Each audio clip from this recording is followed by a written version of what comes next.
Welcome to the Learning Pines YouTube. We hope this video helps. You start by opening Snapchat and signing into the account that holds the subscription. Once signed in, tap your profile tile and then the settings gear. This gets you into account controls. Make sure you know which platform processed the charge, Snapchat, Apple App Store, or Google Play, because cancellation often happens there.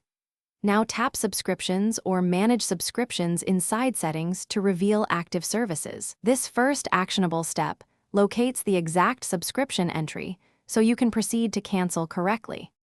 Once you see the specific subscription line, confirm the name, price, and renewal date to be sure you're canceling the right item. If Snapchat directs you to Apple or Google, leave the app and open the App Store or Play Store to their subscriptions page. These stores control billing for in-app purchases.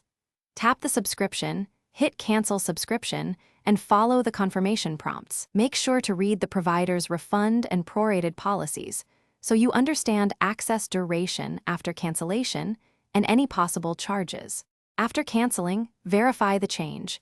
You should get an email or see a confirmation screen showing the subscription is canceled and the next billing date removed.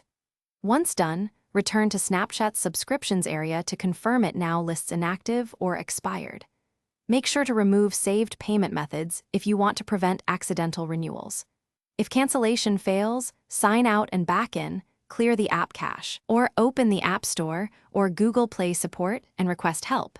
That store usually resolves purchase management issues quickly. Thanks for watching. Consider subscribing if we helped you.